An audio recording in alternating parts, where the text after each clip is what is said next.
అందరికీ నమస్తే. I respect your time. అందరూ చాలా సేపు వెయిట్ చేస్తున్నారు. ఇన్వెస్టిగేషన్ జరుగుతోంది, మీ అందరికీ తెలుసు. విషయం కోర్టులో ఉంది.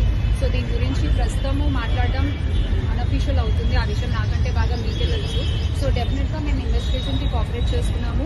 చట్టాల మీద, న్యాయ వ్యవస్థ మీద నమ్మకం ఉంది. ఖచ్చితంగా కల్పిట్స్ ని పట్టుకోవడంలో నేను ఎంతవరకు సాయం చేయగలను అంతవరకు డెఫినెట్ గా పోలీసులకి నా సపోర్ట్ ఎప్పుడూ ఉంటుంది.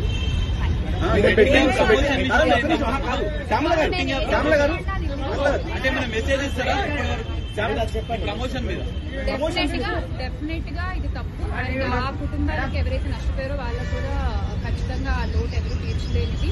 ఇంకా ముందు ఇలాంటివి ఏమీ జరగకుండా తీసుకోవాల్సిన బాధ్యత మన అందరిపై ఉంది. ఇది ఒక రెస్పాన్సిబుల్ సిటిజన్ గా చెప్తున్నాను. బ్యాంక్ స్టేట్మెంట్ ఏమన్నా అడిగారా?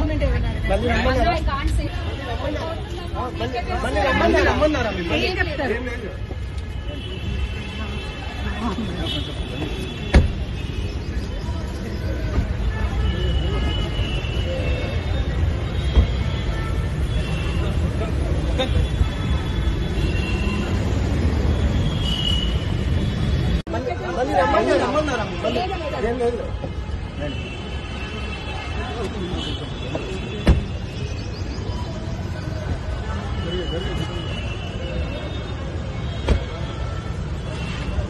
మెల్లగా